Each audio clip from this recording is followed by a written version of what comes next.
Buenas noches. Estamos en un episodio nocturno especial del Marajá de San Telmo y lo amerita.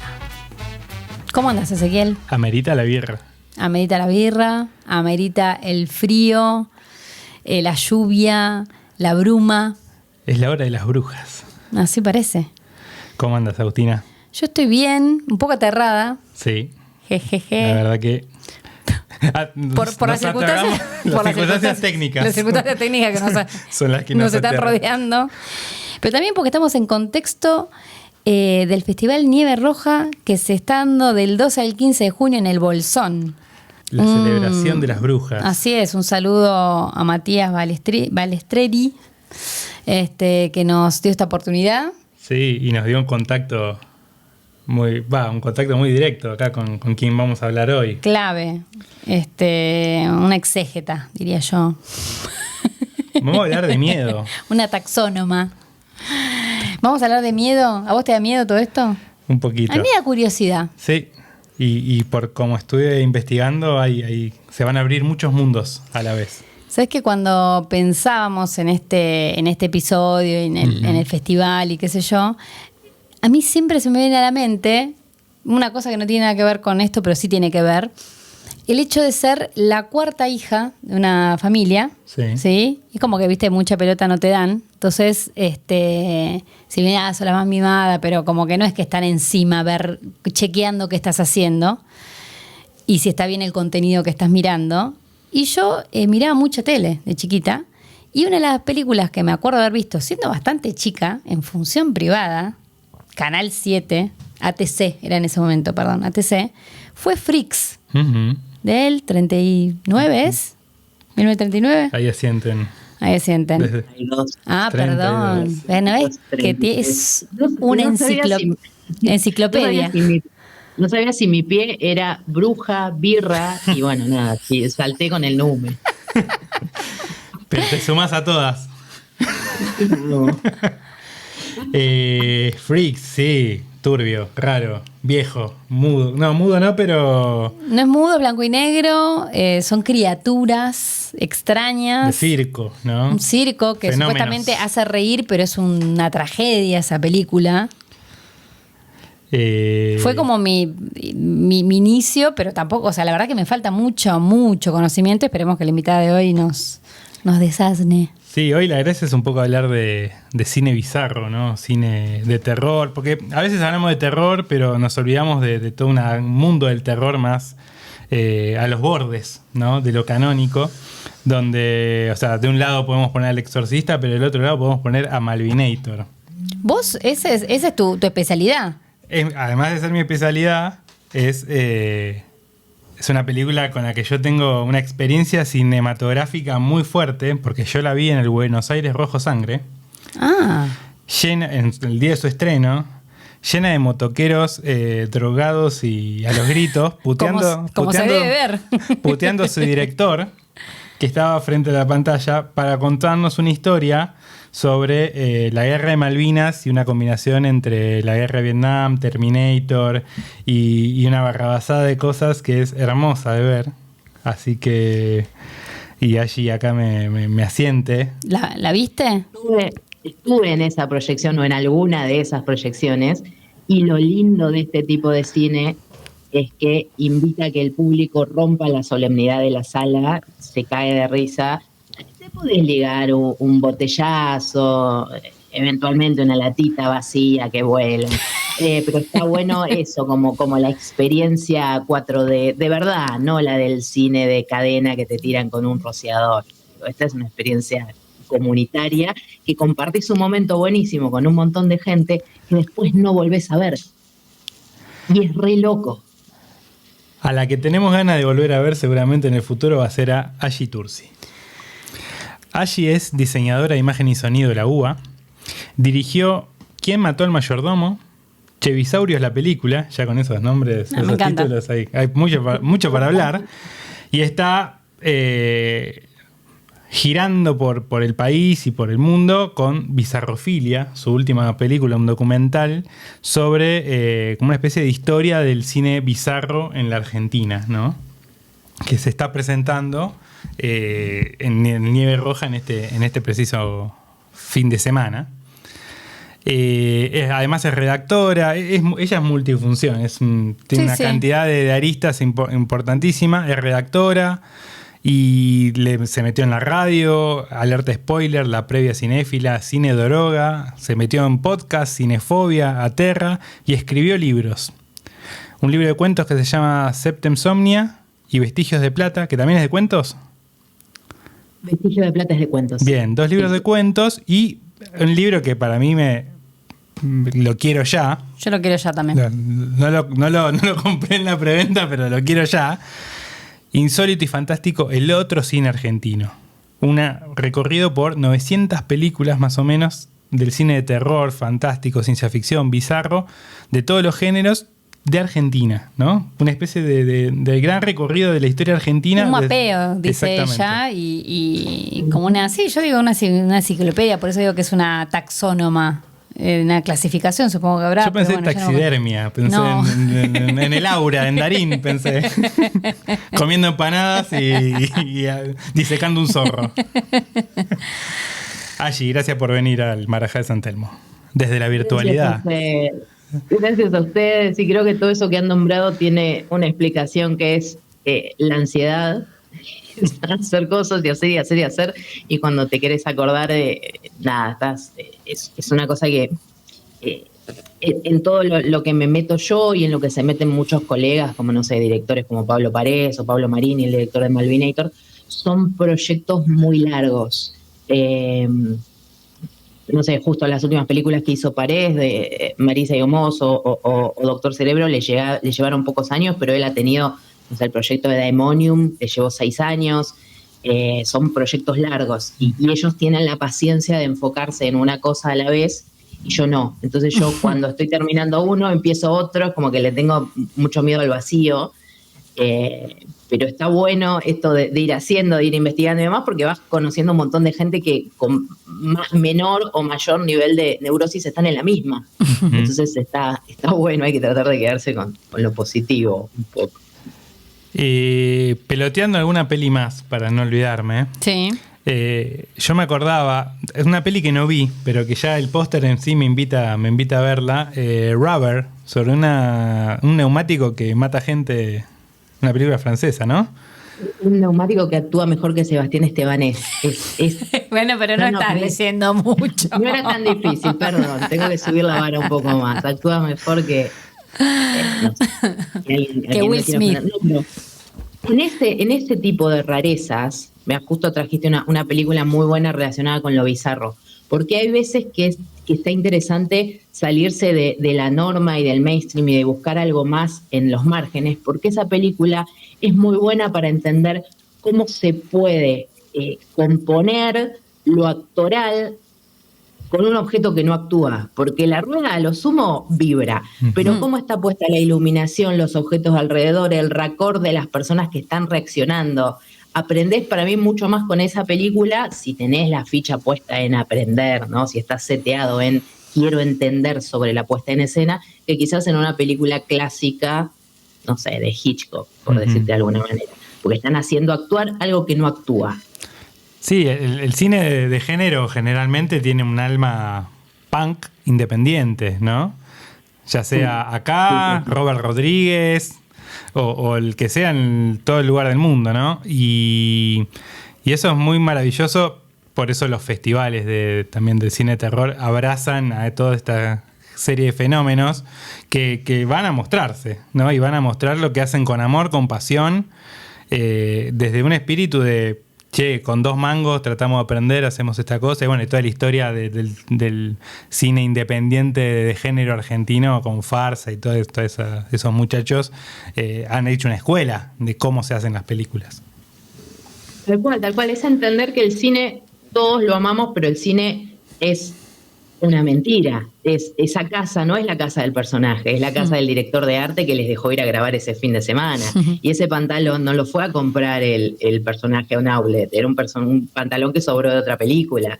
Y así como la apuesta es una mentira, la cámara, el montaje, yendo a lo bizarro, en Bañeros 2, que están Emilio Ricci y Guillermo Francella, hay un diálogo de ellos en la playa, que uno está en sol y el otro está en sombra, porque grabaron en semanas diferentes porque no les coincidían las fechas de acuerdo a los compromisos de teatro que tenían. Y vos ves la película y los tipos están hablando. Entonces, está bueno del lado del realizador o del que es simple espectador, pero le gusta ponerle un poco más de cabeza, tratar de entender cómo funciona toda esa mentira. Y llega un momento que te volvés medio obsesivo y ves una película y si es aburrida empezás a pensar en el plan de rodaje y esto lo grabaron antes que esto y esto se lo olvidaron y lo emparcharon después y como que se te arruina un poco el disfrute, pero tener una mirada un poquito crítica está buena y para eso necesitas salirte del canon, porque si ves solo lo que te sugiere Netflix, y vas a estar viendo películas iguales que pasan en distintos lugares y que tienen diferentes actores, pero están como cortadas por la misma tijera. Me parecía eso, como mientras vos ibas hablando, porque bueno, ustedes dos tienen mente de cineastas y de creadores, realizadores, pero pensaba más en ese público que va a buscar lo bizarro. Y que yo te escuchaba en otra entrevista donde decías como que muchas veces uno va a los festivales y al año siguiente quienes fueron como espectadores presentan un corto y al siguiente año ya presentan un largo. Entonces digo, bueno, qué bueno que sea inspirador y no decir, no, si no tengo toda la plata de Netflix o si no tengo no sé qué cosa, no puedo filmar. Al contrario, como decir, bueno, vamos a filmar con lo que tenemos y vamos a contar una historia bizarra y que sea para nada, entretener o mostrar, porque también, bueno, ahora vamos a profundizar en eso, ¿no? De las historias ocultas, de los mitos, de los cuentos que nos contamos como país, si se quiere, de las historias más crudas, sublimadas a través de una historia de terror también, o sea, como que hay mucho camino para hacer en este cine, que si invita a hacerlo de manera más libre, mejor aún. Tal cual. Igual es un cine que es complicado el abordaje porque así como invita, expulsa. Hay gente que ve, que no tolera al no actor profesional, digo, al vecino que vino a actuar de onda, es como que eso lo saca de la historia. Uh-huh. Entender que la sangre no es realista o que ese monstruo está hecho medio así nomás con lo que había, como que depende mucho de la expectativa del espectador, y al espectador no solo le cuesta bajar la guardia, sino que también muchas veces uno laburó todo el día, está llegando a fin de mes con lo justo y demás, y quiere ponerse a ver una película que la película le dé todo y no hacer ningún esfuerzo, uh-huh. no hacer esas concesiones de realismo y demás. Entonces, me parece que en relación con lo que decíamos antes de todas estas películas que vienen como cortadas por la misma tijera, la gente va perdiendo de a poco la curiosidad y se va haciendo como todo homogéneo, y son películas las más bizarras o más independientes. Ojo, muchas veces hay producciones independientes que no quieren ser bizarras, pero entienden que tienen recursos limitados y tratan de contar con eso. Uh-huh. Y hay como un estándar medio inconsciente de calidad técnica. Todo se ve en foco, o el foco está donde tiene que estar, sí. Todo se escucha bien. Entonces también como que yo siento que este tipo de cine avanzó hasta un punto y ahora como que me parece que se van perdiendo de a poco los espacios, al margen de la situación del cine argentino en general y demás. También son películas que haces cuando tenés tiempo libre, y si de pronto tenés que laburar más de lo que laburabas habitualmente y ya no tenés tanto tiempo libre. Claro. No tenés un restito para dedicarle a alquilar una cámara, digo, es como que se resiente. Claro. Uh-huh. Allí, ¿cómo nace esta obsesión por lo putrefacto, lo paranormal? A ver, en realidad creo que son cosas que siempre nos han, a muchos de nosotros hemos tenido la fascinación por el terror, por lo que no debe ser contado, por lo que no debe ser leído desde chicos. Yo era hija mayor de 4, en relación a lo que contaba antes, y tampoco tenía mucho supervisión. Digo, me acuerdo que mis abuelos tenían una biblioteca que tenían, se me van a quedar todas las sotas con esto, una enciclopedia que se llamaba Lo sé todo, que tenía como por diferentes capítulos diferentes historias, ¿no? Diferentes temas. Bueno, ese capítulo de biología, el de astronomía, qué sé yo. A mí me fascinaban los de mitología griega. Y los dioses griegos tienen un componente bastante degenerado como para que lo lea una nena de 6 años. Es cierto. Entonces yo, esa mitología era como mucho. Mirá que bien la nena está leyendo la enciclopedia, dejala, mirá, se está instruyendo. Y estaba leyendo las aventuras de Zeus, ¿viste? Y era como raro. Entonces, me parece que gran parte de la raíz está ahí, en cosas que me mandé a ver sola, sin supervisión, y que agradezco mucho que hayan sido así. Y después, yendo para el cine en particular, me pasó en el año 2007 que estaba cursando una materia que no me acuerdo si justo estábamos viendo Novel Vague o neorrealismo, que me parecen interesantes, pero sentía que estaba en ese punto que todos atravesamos de dejo la carrera o la sigo. Estoy acá, sí. Se prolonga durante años. Sí. Si te bancás la Nouvelle Vague, seguramente sigas con la carrera. Porque era una cosa de, bueno, estos son hitos en la historia del cine y son importantes, pero a mí no me interesa hacer esto. Sí. Entonces, ¿qué hago acá? Y era como medio crisis. Y justo por esa fecha se estrena Masacre Marcial, que es el primer largometraje de Pablo Marini, que es el director de Malvinator, con Matías Lojo, que son los dos ya amigos a esta altura, que tiene una productora que se llama Fomento Producciones, productora a nivel, nos juntamos a grabar entre amigos, no es que tienen un dron y toda la parafernalia. Y ellos proponían, en primer lugar, el estreno de una película en un bar, que para aquel entonces para mí era rarísimo, nunca había en mi cabeza tan delimitada por la facultad, no existía el esquema de que podías estrenar una película en un bar.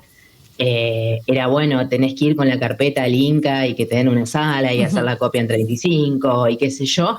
Y la película era una película que hicieron durante 6 años, creo, de artes marciales, y tenía como cosas muy extrañas, como que parodiaba un poco a Karate Kid, tenía cosas de droga, tomaban de rehén un perro de peluche, tenía un musical, y una cosa rarísima. Y yo digo, no, pará, sí, quiero seguir estudiando y quiero hacer algo como esto. Y eso fue como lo que le dio una segunda vida a mi estadía en la facultad. Y dije, pará, ¿y hay más películas así? Mucha gente entra al Fantástico Independiente Argentino por Plaga Zombie. Yo entré por Masacre Marcial y creo que no lo cambiaría. Si viajo al pasado, traería dólares, pero no cambiaría que Masacre Marcial. Matarías a más de uno. Compraría una criptomoneda. Y volverías para acá. Y estando acá, ¿no? Todo ese recorrido, toda esa historia te lleva a escribir un libro, que es casi la enciclopedia del cine fantástico argentino, y que deviene en una película también. ¿Qué nos puedes contar de ambos obras? Bueno, con el libro me pasó que tiempo después empecé a hacer una maestría en la Facultad de Filosofía, y siempre siempre le sentí mucho respeto a dos modelos específicos de personas: a la persona que escribía libros de cine y a la persona que era entrevistada en documentales. Siempre me parecían tipo, wow. Al talking head, o sea, quien es entrevistado. Claro, exactamente, sí, al entrevistado. Y me pasó en esta maestría que estaba, bueno, más orientada por lo general. Lo latinoamericano está muy, muy conceptualizado, cercano al cine social, no tanto al cine de género. Y el teatro, bueno, también hay muchas cuestiones de realismo y demás. Y yo quería ir haciendo los distintos trabajos que tenía que entregar a lo largo de esa maestría, pensando en el cine de género, particularmente el cine de género argentino. Y no había bibliografía.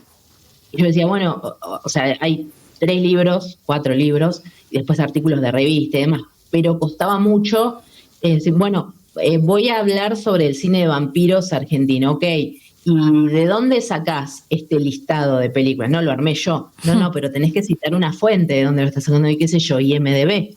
No, IMDb no es una fuente. Y así un par de negaciones de... También la academia es un poquito reacia a la apertura con el cine de género y demás. Eso con los años se fue se fue modificando, pero en aquel entonces otro mundo, pre-pandemia. Ujú. Era difícil y dije, bueno, ya está, yo voy a hacer, no existe la bibliografía, yo le voy a dejar la bibliografía a todos los que vengan después de mí y voy a escribir el libro yo. Y también un poco, darme el gusto ese de decir, debe ser re groso que alguien escriba un libro de cine. Y dije, bueno, ¿qué tengo que hacer para escribir un libro de cine? Sentarme y escribirlo. Sentarse y sufrir. No sabía la cantidad de películas que iba a terminar incluyendo, no sabía que iba a ser un proceso tan largo, no sabía que me iba a tener que encontrar, no sé, estar escribiendo un capítulo y estar tan quemada de decir, no, pará, pero yo esto ya lo escribí, y encontrar el archivo de algo que ya había escrito. Pasaron como muchas cosas que no estaban previstas desde el principio, pero también es otra cosa de mi vida que no cambiaría. ¿Y qué encontraste ahí en esa historia? ¿Qué cosas extrañas, sorprendentes? Me imagino, pensaba en Christensen cuando hablabas, ¿no? Por ejemplo, pero no sé si hay cosas más hacia atrás. En realidad, el libro tiene como una teoría, entre comillas. Hay una película muda de 1907, que es un cortometraje pornográfico, que en aquel entonces la pornografía era clandestina, los directores firmaban con seudónimo, los actores se veían de lejos o de espaldas, con seudónimos también. Se llama El Satario. Y El Satario estuvo perdido un montón de tiempo y aún hoy es un debate si es una película hecha en Argentina o no. Está la teoría, a mí me encanta porque los argentinos nos peinamos para salir en cualquier foto, de que no, la primera película pornográfica se grabó en Argentina. Yo había escuchado ese mito.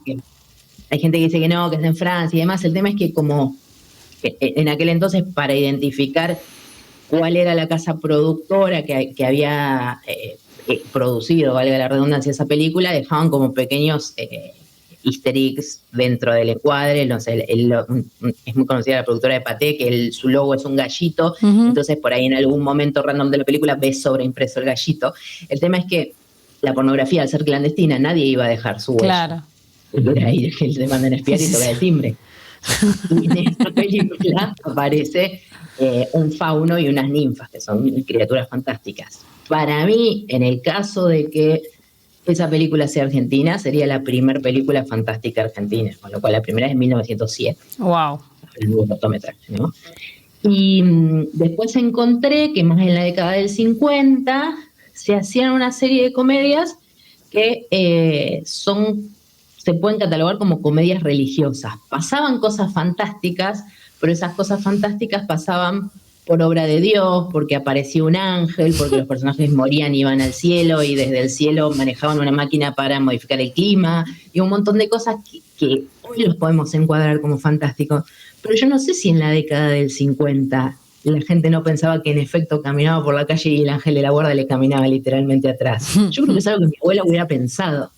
Claro, entonces, sí, como cuando te dicen que los chicos muy, muy chiquitos es como que no disfrutan del truco de magia porque para ellos todo es mágico, entonces es como que llega una edad en la que sí les divierte un mago en el cumpleañito, ¿viste? Exacto, sí. Y ese corpus de película de los 50 también me sorprendió bastante, porque para mí son fantásticas.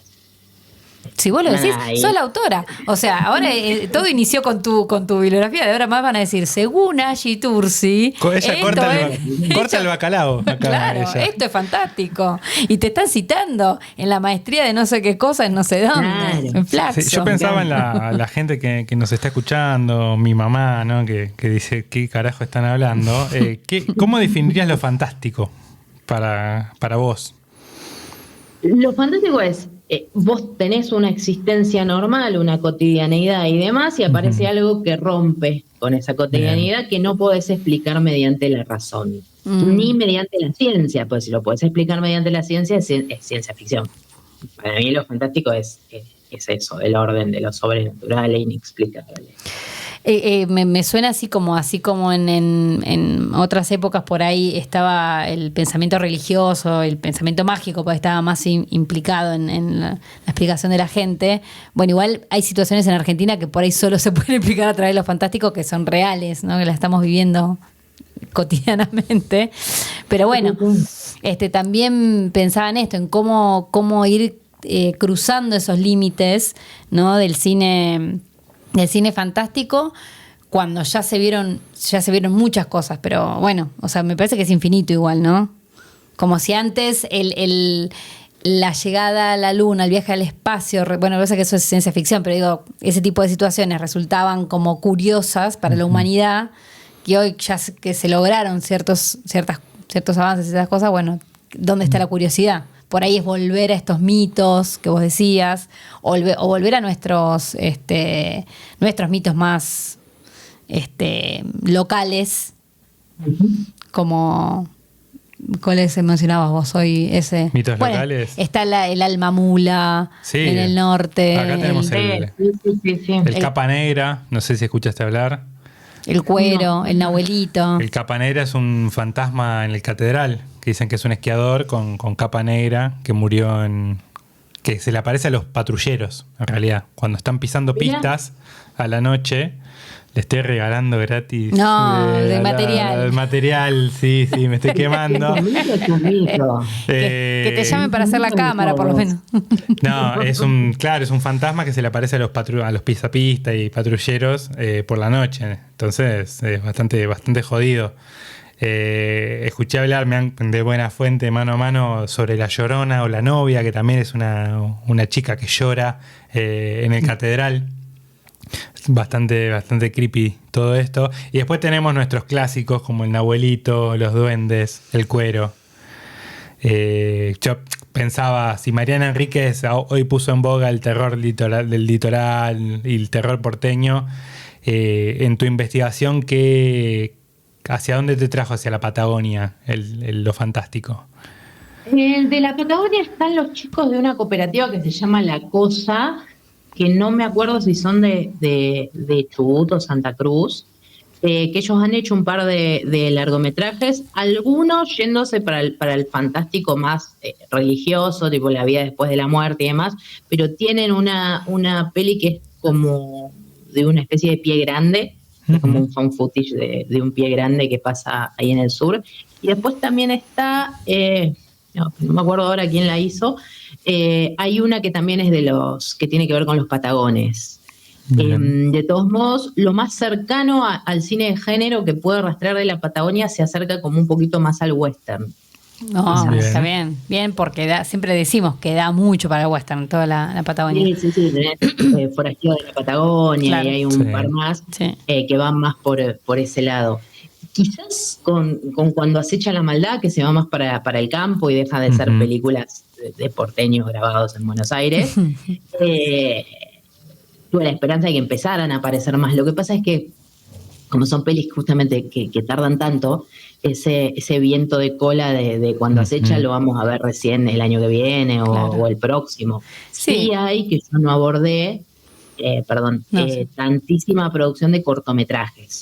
Claro. El cortometraje es inabarcable. Yo esa caja no la abro. Te iba a preguntar, porque en este mapeo que hiciste de 900 películas, ¿de dónde las sacabas? Porque si no hay tanto, ¿dónde están esas películas? ¿Dónde están guardadas? ¿Cómo se accede? ¿Cómo te enterás? Más allá que vamos a leer el libro, nos vamos a enterar cómo es la cosa, pero me pregunto además, más allá de por saber que existen y porque ahora están registradas para siempre en tu libro, si uno quisiera meterse en ese mundo, no teniendo este festival, por suerte de Bolsón, ya tiene su llegada muchísima gente de la Patagonia, está el de Buenos Aires y todo, pero digo, si no es en festivales, ¿dónde se ven esas pelis? Por lo general son películas que tienen recorridos muy cortos y esto es lo que genera la frustración de que muchos directores no hagan una segunda película y mucho menos una tercera. Digo, ahí de estos títulos, en su momento había sacado estadísticas y demás, pero no hay muchos directores que repitan la experiencia de hacer un largometraje. Mira. Para irlas rastreando, y fue muchas veces un camino de una cosa me lleva a la otra, de encontrar un actor que hacía de monstruo, digo, bueno, habrá hecho de monstruo en algún otro lugar, o una película que se había proyectado en la biblioteca de X lugar o la Casa de la Cultura, bueno, a ver, era habitual que existieran estos ciclos de cine y ahí como vas buscando al director, te cruzas con un cortometraje y te preguntas si esa persona pasó el largo. y a muchas realmente pude acceder yo por contactar a la persona directamente y decirle, mira, estoy haciendo un libro que va de esto, esto, el otro, me gustaría ver tu película. Y nadie me dijo no, pero muchos me dijeron no la compartas. Es de una etapa de mi vida que está terminada, yo ya cambié, me deconstruí, pasa mucho con la comedia. Filmo Nube Vaga ahora. Me con el bizarro, tipo, no digas que la hice yo. Mirá qué loco. Pero bueno, nada. Están en el closet, esos bizarros. Claro, sí. No, pero no hubiera podido... A ver, hubiera podido mencionar la película, esta película existe, pero no hablar en detalle sobre muchas de ellas, sino era por la buena onda de actores, productores, directores que nos fueron habilitando el material. Pero es una pena que no exista, bueno, es una pena que no tengamos una cinemateca. Sí, primero. Es una injusticia, punto número 1. Salvando el tema de la conservación del fílmico, de los soportes físicos y demás, la conservación del digital también es un problemón, porque tenés todo en el disco, el gato te tiró el disco, perdiste todo el material. Es más probable que un gato tire un disco rígido a que se incendie una cinemateca. Y pensamos que el digital va a durar para siempre y estamos re equivocados. Sí, el día que YouTube se apague, ¿de qué van a vivir tantos? Hay algo que hablábamos, que quedó fuera del corte final de Bizarrofilia, como el contenido de muchos cortometrajes de los entrevistados tenía gore, era como medio explícito, mostrando algunas partes del cuerpo que suelen estar tapadas y demás. YouTube se levantó con diferentes términos y condiciones un día y dijo, todo esto lo borro. Y no es que hubo aviso, que la gente pudo hacer un backup del material, nada, es material perdido. Varios canales enteros volaron por eso, con largometrajes, cortometrajes, un montón de cosas, y uno en la inexperiencia de que YouTube es nuevo tiene la expectativa de que listo, va a estar ahí para siempre. Y no. Sí, un día se ponen se disfrazan de código Hayes y sí, tal cual. Tal cual. Y se me abría la pregunta ahora, como para esto, decir, bueno, este vínculo entre lo fantástico y la rebeldía y eso de rebelarse como así desde el porno y bizarro, desde el mito y lo bizarro, desde el terror y lo bizarro, ¿no? Como en eso de romper con la moralina, con los códigos estéticos también, decir el foco, el fuera de foco, pero también con eso de mostrar lo que no se quiere hablar, el tabú, como hay como una tradición en eso. Hay algo que se quiere contar, que se puede contar a través de este formato en particular o este género. Sí. Hay diferentes posturas, que son posturas como personales de cada uno de los colegas que hacen este tipo de películas, con quienes no es que solo los entrevisté por el docu, sino que es gente con la que hablo y intercambio hace un montón. Y hay posturas súper interesantes. Por ejemplo, los chicos de Sarna, que estuvieron en Bariloche mostrando 7 vidas hace unos días, a ellos les interesa molestar al espectador. Les interesa, bueno, a ver si resistís. 7 vidas está buenísimo, pero a comparación de la trilogía de Trash, es provocar todo el tiempo. Ellos se autodenominan como cine punk. El punk molesta, rompe tabúes, el punk, bueno, ¿qué es lo más conservador? Bueno, me voy allá, a la otra punta. Después están los chicos de Fomento Producciones, que les decía antes, que ellos encuentran en el bizarro una herramienta para contar historias de bajo presupuesto. Yo quiero poner un extraterrestre y no tengo presupuesto para poner un extraterrestre hecho por computación, como diría mi mamá. Abuela. Claro, un extraterrestre con lo que tengo. Y cuento el extraterrestre como tirando una estética buscada con intención de que se vea quizás berreta. Hay películas que están hechas con financiación y todo y se terminan viendo berretas por incapacidad de quien la hizo, porque pensaba que estaba bueno, porque le gustaban los gifs de Tweety diciéndote buenos días, y tienen esa baja estética. También puedes caer en lo bizarro por error. Pero lo más interesante que me parece a mí es decir, bueno, yo ya sé que esta película no se la voy a vender a nadie. Voy a contar lo que se me cante y cómo se me cante. Y muchas veces se usa de herramienta crítica, como Malvinator, por ejemplo. Total. Malvinator tiene un contenido ahí de crítica, de plantarse, de proponer un montón de cosas. Pero también, qué sé yo, está al punto de, bueno, si les pego a todos, al final no le termino pegando a ninguno. Entonces, hay veces que la visión crítica quizás se termina anulando. Como que es tan heterogéneo que tenés que ir viendo cada caso en particular. Total. Son como 900 películas. No sé si tienen ganas de ver. Hace un rato mencionabas que habíamos podido ver 7 vidas acá en Bariloche. Quería hablar un poco de eso, ¿no? Hace muy poquito se festejó la primera edición del Buenos Aires Rojo Sangre, versión local, ¿no? Una muestra, sí. Y pensaba en los festivales, la importancia de los festivales, sobre todo de cine de género, ¿no? Que hay varios. El Nieve Roja, el Etreum, el Vars, que son quizás la única pantalla posible y también la inspiración, como decías vos, de que se salga a filmar, de que siga girando la rueda. El cine de terror es uno de los más rentables, me imagino, en el mundo, y acá en la Argentina siempre lo miramos de costado. Hoy aparece un Rugna con Aterrados, con Cuando acecha la maldad. Tenemos nuestro exponente más hollywoodense con Muschietti y It. Pero le falta, o sea, la industria se construye a base de mucha prueba y error y eso los festivales creo que ayudan a fomentar al menos el primer pasito. Tal cual, aparte está bueno que los festivales estén especializados en, porque es como que de entrada ya hay un pacto. Acá nosotros en Buenos Aires tenemos el Bafisi y yo sé que si voy a ver una película al Bafisi y es probable que le tenga que tener paciencia. Sí, también que sabes qué público va a ir. Te vas a encontrar, viste, mucho Marco Cuadrado, Gamulán, no sé, ya eso era en mi época, no sé cuándo. Cambió. En defensa del Bafisi cambió. He visto cosas hasta de género en el Bafisi, pero es complejo. Y también es bueno, tiene una curaduría que yo sí sé que si quiero ver algo que esté bien técnicamente y que esté bien actoralmente, y es más probable que lo encuentre en un festival como el Bafisi. Claro. Entonces, está bueno como primer acercamiento, como primera delimitación a decir, bueno, acá vos te puedes encontrar con esto y lo otro. La experiencia en Rojo Sangre es completamente diferente. Y nada, estoy muy a favor de cualquier tipo de festival. Perfecto. Me gustó esto del cine interactivo, que te tiene una lata de algo. Sí, eso no. Porro, es 4D el claro, cine. sí. Una profe que tuve hace muchos años, así de una profe de saber mirar cine, no de hacer, no hago cine, que contaba que en Cuba el cine es muy interactivo.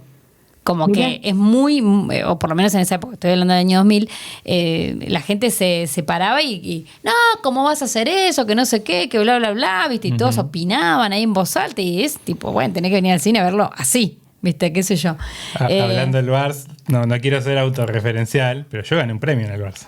¿Vos ganaste un premio en el Vars? ¿Por qué? Así que fíjate que le dan un premio a cualquiera. En un traje de guata. ¿Qué ganaste? Yo gané un premio del público, a mejor corto en el Vars.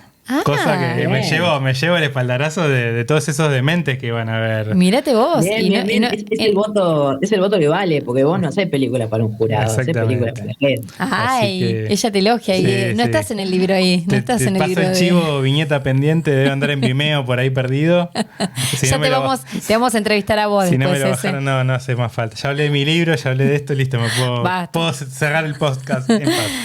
Viste que Angie dijo que admiraba a los que escribían libros sobre cine y a los que eran entrevistados en un documental, ¿no? Sí. Pero vos estuviste detrás de cámara, Angie, ¿cómo es la cosa?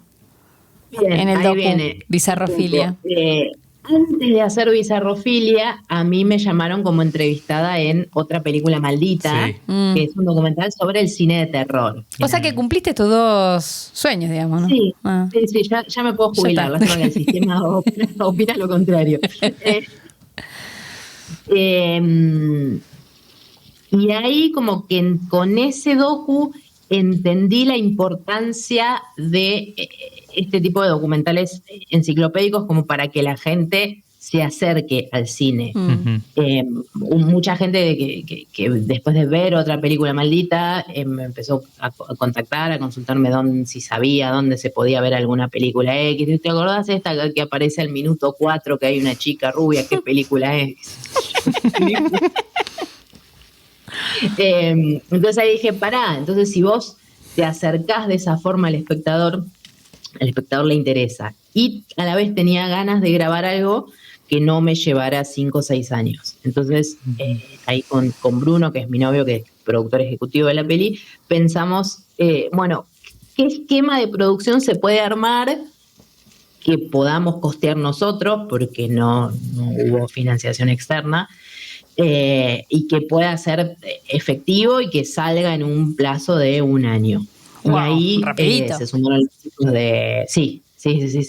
Es más, yo la idea la idea concreta de hacer un documental sobre el cine bizarro me vino a la cabeza en una función de un Buenos Aires Rojo Sangre, y en el Buenos Aires Rojo Sangre siguiente lo estaba estrenando. Es como récord absoluto. Pero bueno, fue un esquema de producción muy acotado y muy controlado. Y una neurosis importante también. Sí, es que tenés que pensar, por ahí tenés idea de decir, oh, me encantaría hacer San Martín contra los zombies. ¿Y cómo financias San Martín contra los zombies? No. Y ahí en la ecuación entraron los chicos de Cewati, que ellos, Maxi y Wanda, tienen bastante experiencia en películas independientes y demás, nunca habían hecho documentales. Tenían como más contacto con técnicos, equipos y demás. Entonces ahí como que hicimos una fusión y salió el docu. Y sí, no me daba ponerme a mí hablando en el documental, porque me parece que no, pero es como que todo el tiempo tuve ganas de estar editando y ay, yo hubiera dicho tal cosa. Bueno, nada, la verdad, los entrevistados, unos genios todos dijeron que sí. Se dio muy rápido, muy integral todo, porque también era, bueno, voy a hablar de tus películas de las cuales quizás no habla mucha gente. Entonces es como que es un llamado que no decís que no. No, claro, me imagino, sí, una de esas oportunidades medio únicas. Tal cual, sí. Así que nada. En el Marajá de San Telmo invitamos a la mesa a nuestros invitados y les decimos que traigan una peli, ¿no? Sí. Y vaya novedad la peli que trajo allí, que además se asustó porque no sabía qué había que hacer con la peli. Hay que recrearla ahora. Vos te vas a poner un disfraz y vamos a estar filmando acá en el Meet recreando la peli. Y empezó a transpirar por WhatsApp. Dice, ¿qué carajo dije? Pero, claro, porque yo soy un piloto automático muchas veces. Es que respondiste al toque. Fue bueno, dale, tal. No, pero, y así me pasa toda la vida. Tenés un minuto y cuando me doy cuenta llevo escuchando sobre la palabra de Dios 45 minutos y tendría que haber dicho que no tenía un minuto. Pero bueno, volviendo a lo que... Bueno, tiene que ver con el tiempo la película también y sobre los bucles temporales. Allí eligió Moebius.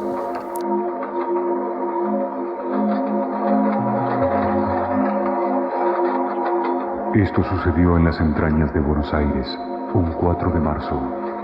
El interno 86 partió con destino a Plaza de Mayo, pero nunca llegó. Durante 5 días nadie pudo entender lo que estaba pasando e intentar comprenderlo. Era un viaje al límite de lo imposible. ¿Fue una casualidad, un hecho premeditado o una teoría científica?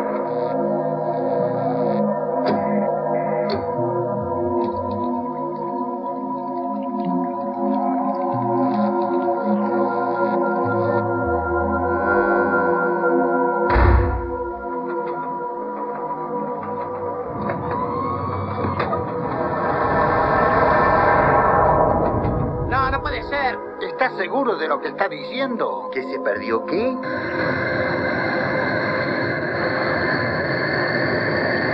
Las luces detectan el paso de trenes donde no los hay. O sea, fallan. Se producen cambios de vías, aun cuando no los ordenamos. Y hay un tren completo que no podemos encontrar.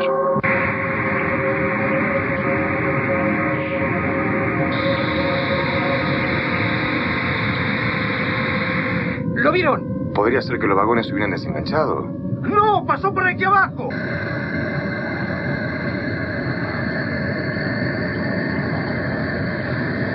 ¿Lo vio o no lo vio? Es que el tren no puede ser visto.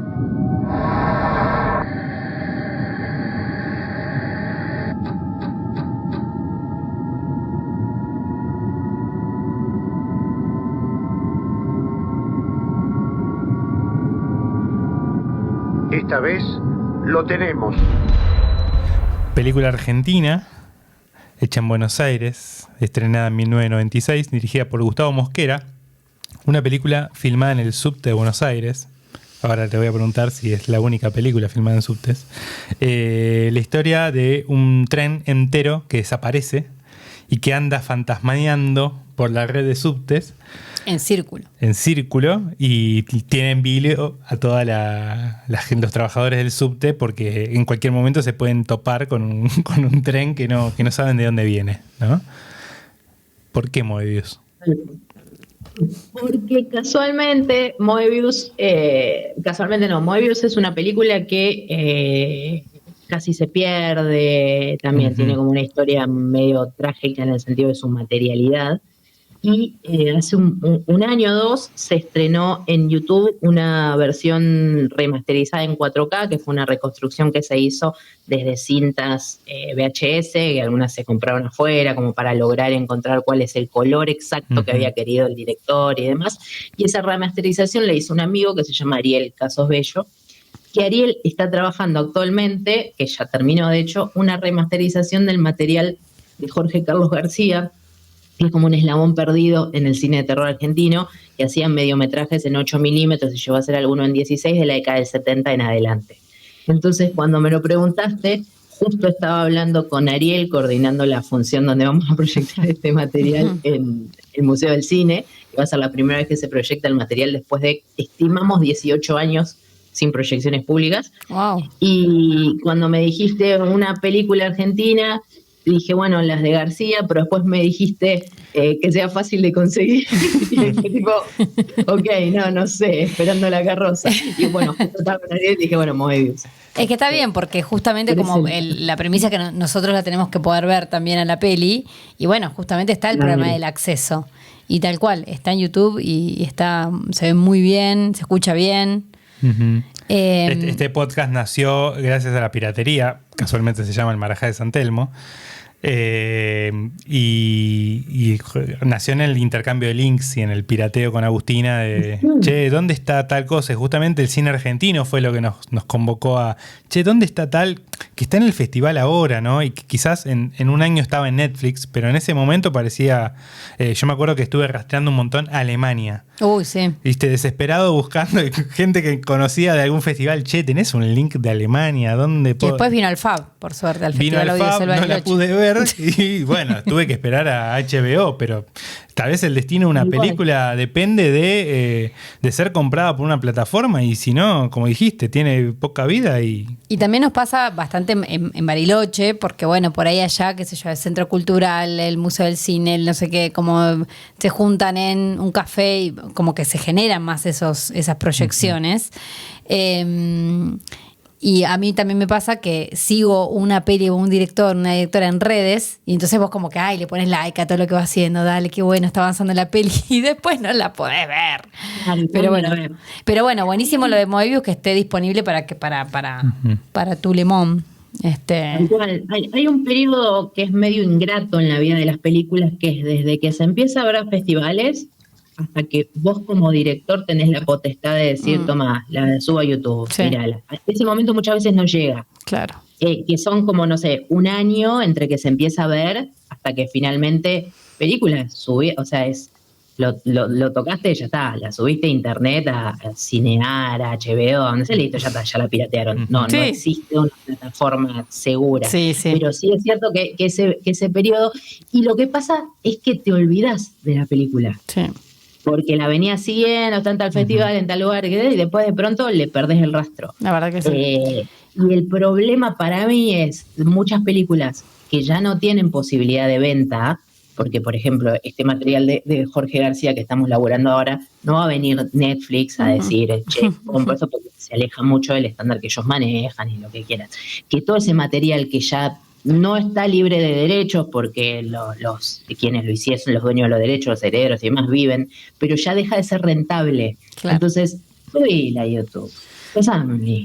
La grabaron en el 80, maestro, dale. Copate. Cuando Ariel hizo esta remasterización de Moebius, tuvo como un intercambio legal con gente que le decía, pero vos tenés encanutado el fílmico de la película y no está, es una copia no declarada, y yo fue con los VHS que le dije, no, mirá, yo lo reconstruí en base a este fue mi proceso creativo.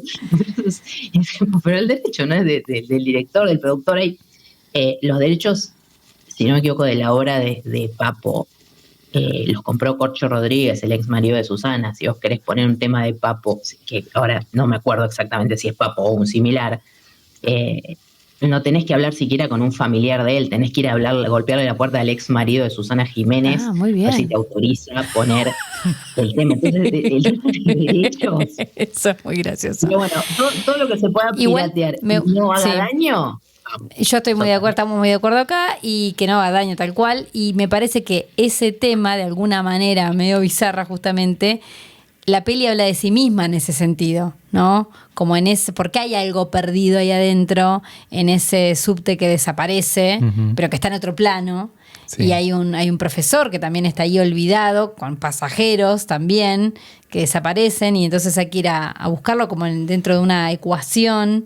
Y es eso, es como, bueno, entre un poco jugar con el olvido, con lo que está pero no está, cómo puede ser que no esté, ¿no? Y si sabemos que está ahí adentro de ese fílmico, bueno, traerlo, ¿viste? Como, pero me parece que está un poco hablando de eso. La película habla de eso, del tiempo, de lo perdido, de lo oculto, no sé, como que es difícil de explicarla, ¿no? El cine bizarro debe ser todo así. Es una peli difícil de explicar también, sí. Y lo más raro es que todo esto que decís, Agus, es como que la película vaticinó su propio destino, porque cuando salió no iban a tener idea de que acá se proyectó, creo que tuvo 5.000 espectadores en su momento, como que pasó recontra por debajo del radar, y salió del closet muchos años después, cuando se empezó como a hacer medio de culto. Hay veces que yo siento que cada vez hay menos cine de culto, o que podemos denominar de culto, pero para que eso ocurra tiene que pasar un lapso de tiempo por el cual la película no se puede ver. Es ese como halo de que está maldita. Sí. Moebius, también hablando en relación al olvido y demás, está basada en un cuento de un astrónomo, que fue el único cuento de ficción que escribió, y es muy interesante como, por ejemplo, en el cuento, un día simplemente el tren aparece.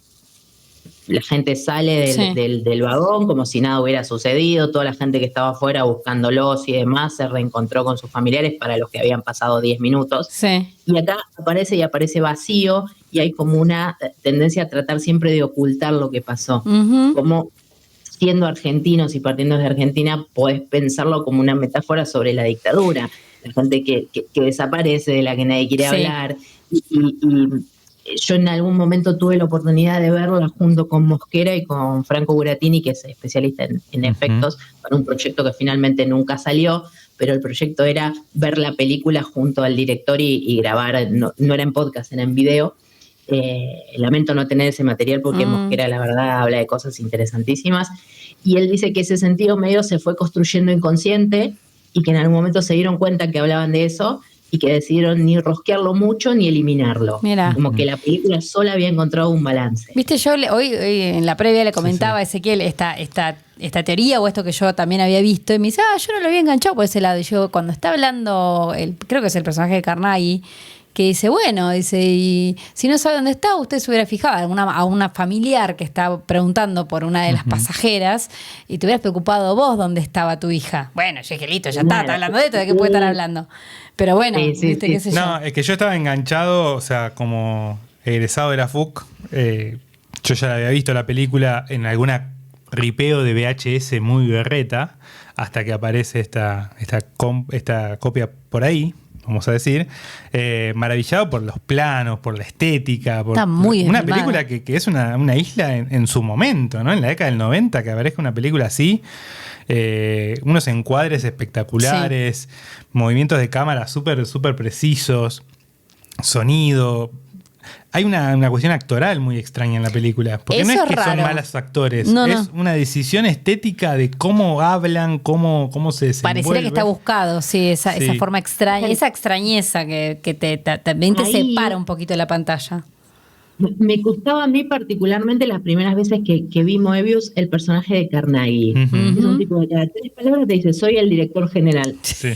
No puede estar tan mal escrito ese diálogo y no puede decirlo tan mal Carnegie. ¿De qué me estoy perdiendo? Y después con el año entendés que es la pedantería del mediocre que le dieron un título de algo y como que necesita reafirmar todo el tiempo, no mediante sus actos, sino mediante lo que dice, que es el director general. Eso está buenísimo, pero son cosas que el espectador medio que está acostumbrado a ver películas perfectitas lo expulsan. Totalmente. Sí, o bueno, ojalá, sí, digamos, o si incluso sabés, como vos decías, hay un pacto acá que voy a ir a ver una cosa bizarra, extraña, bueno, te ponen en una posición más activa como espectador. Me está diciendo, bueno, a ver, ¿por qué me está diciendo esto? Pensaba en el cine de subtes. No sé si vos pudiste identificar o se te salió la pregunta de ¿habrá otras películas donde el subte sea tan, sin irnos a Pelham 1, 2, 3 o...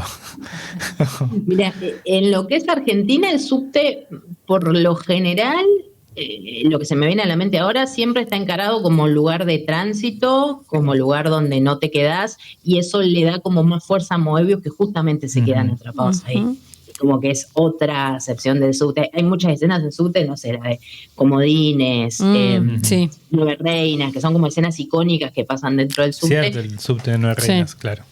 Pero no recuerdo ahora alguna que pase dentro del subte en su totalidad, porque también es un quilombo grabar. No, es que es una proeza esa película. Sí. Desde el esquema de producción, que es una película independiente hecha por una universidad y por un montón de profesores y alumnos. Si ves los créditos hoy, casi todo lo que están ahí hoy forman parte del staff de la industria argentina, ¿no? Sí, es un Dream Team. Sí. Y grababan de noche cuando el subte dejaba de funcionar. Claro. Pensábamos que por ahí se filmó en la línea F, que no existe, entonces era como que bueno. Bueno, tal vez llegó ahora el 2025. Ya estamos en el futuro, allí. El futuro llegó a través de la línea F. Pero bueno, chiste porteño. Pero bueno, sí, la verdad que después yo también pensaba, yo no tengo idea de producción, pero digo, bueno, tampoco es que puede ser una peli súper recontra cara, porque es todo en locación, eso sí. Sí, es locación, hay que iluminar. Está muy bien hecha, muy bien hecha. Es calidez, tiene mucha calidad. Para la gente que no la vio, que se anime a verla, porque por ahí eso, como vos decías, acercarse a ver un cine bizarro, salvo que estés en ese mundo y decir, che, quiero ver más de esto, dame de esa falopa, acercarse a través de este tipo de películas. Pensaba también en esto del cine de culto, las películas de culto que no tuvieron éxito. No sé si Invasión también tuvo como ese recorrido un poco medio maldito al principio, que después ya se convirtió en la peli de culto. Sí, Invasión como que se fue volviendo de culto después, pero se me está ocurriendo ahora el concepto de el culto más popular y el culto más snob. Sí. Me parece que a Invasión se le tiene mucho respeto y mucha paciencia porque están involucrados. Porque está Borges, claro. Es una película que yo la tuve que ver en más de una ocasión, pero no la traería a colación así como traigo Moebius. Ok. Me parece que es importantísima, que tiene un valor metafórico muy fuerte, que está Olga Zubarry, que cualquier película que te Olga Zubarry hay que sentarse y verla. Pero no soy muy amiga de Invasión. Es mucho más que una película de suspenso. Es un verdadero juego de ingenio.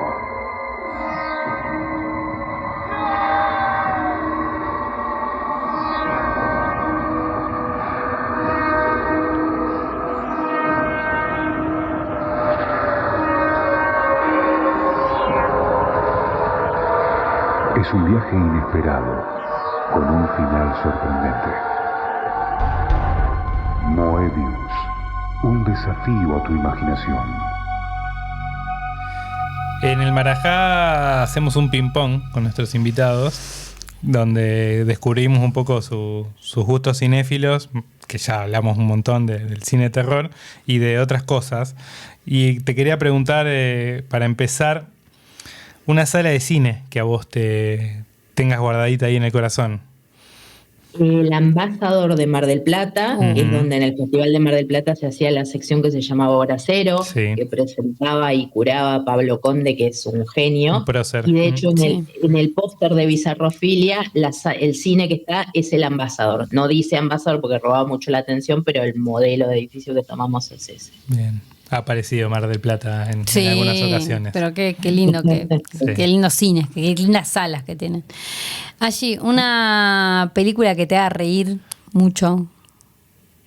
Dos locos de Mar del Plata. Es una película la primera película en la que participé, que fui directora de arte, y la debo haber visto, no sé, 60 veces, y la voy a ver por veces 61. Ahora que la nombré, me va a quedar dando vuelta en la cabeza.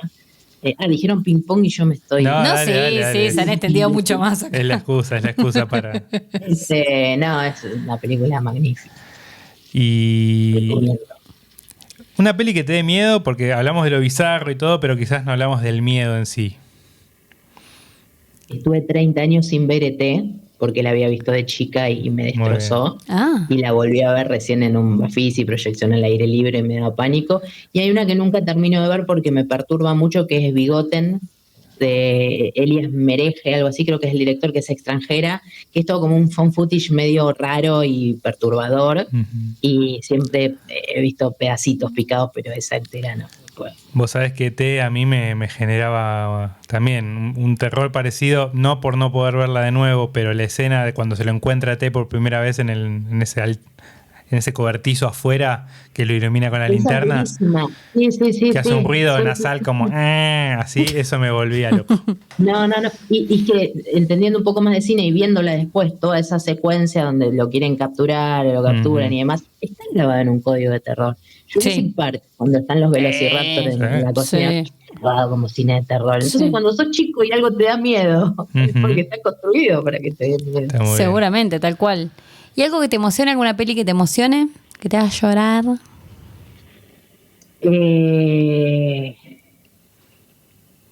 Grasa, va a decir. Sí.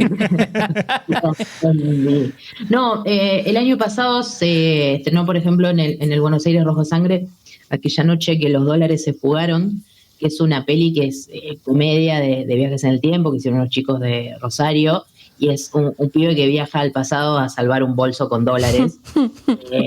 Y me emocionó mucho la frescura de la película y que tomaran esta idea que surge en conversaciones cada 2 por 3, o sea, 9 de 10 argentinos que le preguntas qué harías si puede viajar al pasado te menciona los dólares. Entonces, esa película es una película que me emocionó mucho, pero no tanto por lo que proponía la trama y demás, porque es una comedia, nada que ver, pero por locos, son unos pibes y hicieron esta película que está re buena. Me emociona más por cómo fue realizada y concebida una película que por la trama en sí. Qué lindo. Quería, para ir cerrando, pensar un poco. En un momento parecía como que la ciencia ficción en la Argentina nunca iba a funcionar y era una cosa esquiva, y de un día para el otro empezó a nevar en Buenos Aires, en Bariloche puede ser más normal, y aparece El Eternauta, que era una gran deuda en la cultura argentina que haya una apuesta así. ¿Cómo te interpela el éxito del Eternauta en este sentido para el cine de género? Me gusta mucho que de a poco se va rompiendo esta barrera de en Argentina no se puede hacer fantástico, en Argentina no se puede hacer ciencia ficción. Hay muchas cosas de presupuesto que con el tiempo se fueron resolviendo, ahora con inteligencia artificial, que hay que evaluarla, no es válida en todos los casos, pero hay cosas que se pueden empezar a generar y te pueden ayudar o no, eso se verá. Pero me parece que está bueno que lo que me da un poco de cosa es que haya tenido que venir un gigante del streaming a apostar pero si lo pensás en relación de costos, con los costos de una película que se manejaban acá y demás, nunca se hubiera podido hacer y nunca hubiera tenido el impacto global que tuvo, porque fue la semana que se estrenó, estuvo como en el top 10 en un montón de países. Entonces digo, si se hacía de modo independiente quizás no.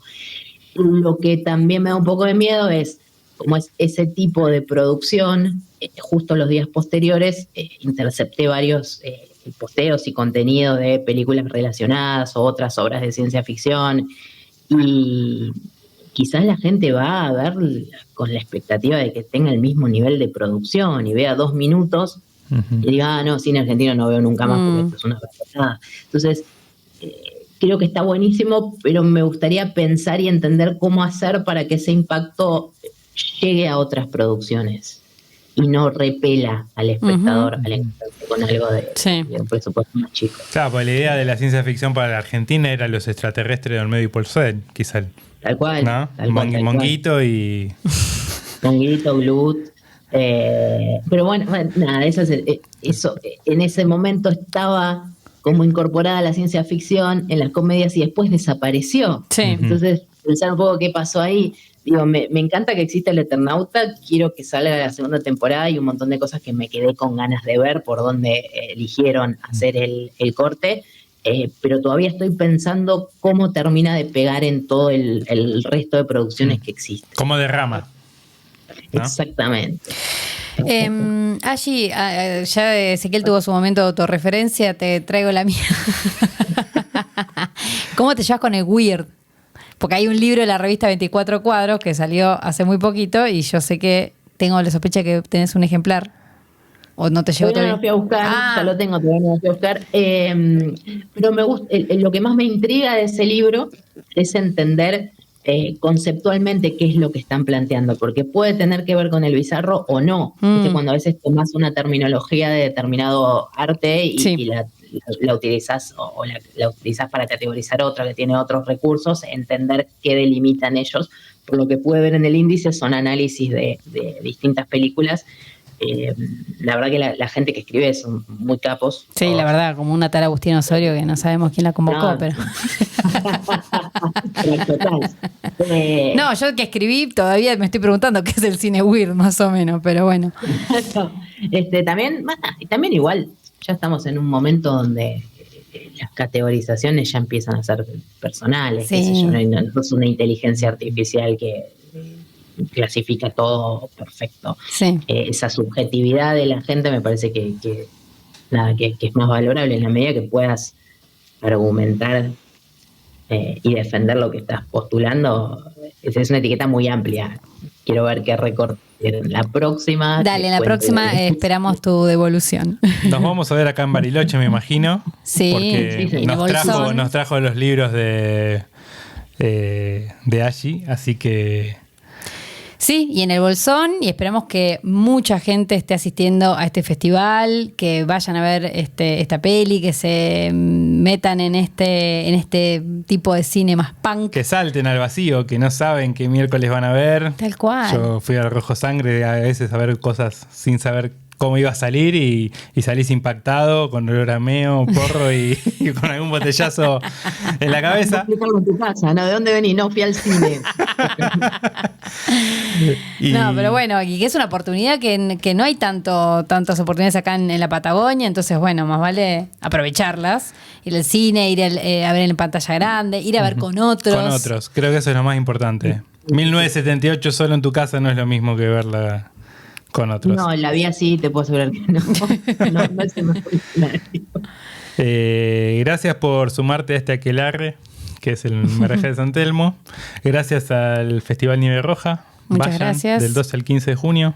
Están ahí los muchachos en el Bolsón, que algún que otro mito deben tener también para contar. Gracias a Javi, a Víctor, que están en algún otro plano haciendo este sonido. Están en el subte de la línea F, dando vueltas. Y gracias, Ashi, sos una genia. Yo te sigo mucho en redes, debo decirlo, soy mucho Lula. Ashi es muy generosa en sus redes con toda la información que difunde y todo, así que síganla también. Así que, bueno, gracias por escucharnos.